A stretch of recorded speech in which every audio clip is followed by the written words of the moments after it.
મારા પૈસા ક્યારે દેવાના હે તારે? હે ભાઈ હું તમને આપી દઈશ પૈસા, મારી પોઝિશન તો જો. પોઝિશન ની ક્યાં વાત કરસ? સવારથી સાંજ સુધી અહીં બેઠો હોસ, ક્યાંય તું કામે જાસ અને પૈસા દેવામાં તો સમજતા નથી. લેવા ટાણા આવી ગયા તા લેવા. હા ભાઈ જવા દ્યો ને, હું તમારા પૈસા થોડાક દી માં આપી દઈશ. થોડાક દી મારે નથી જવું ભાઈ. હું તારું એક્ટિવા લઈ જાઉં, એક્ટિવા લઈ જાય મને મારા પૈસા દઈ જાજે હો. હા ભાઈ એક્ટિવા રહેવા દ્યો ને, હજી એના હપ્તા બાકી છે.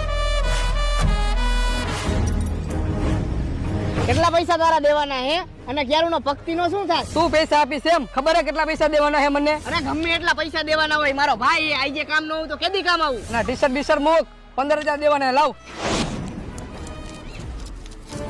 અલે 15 નહીં 20 લાખ. અને આજ પછી મારા ભાઈ હમુ આંખ ઊંચી કરીને જોતો નહીં. નીકળ હાલ. અને તું શું ઊભો? તું નીકળ હાલ. સંભળાતું નથી? નીકળ હાલ. હાલીન. પણ ભાઈ મારી એક્ટિવાની ચાવી તો દે. એક્ટિવાની ચાવી તું લઈ જાજે અને 25,000 દઈ જાજે.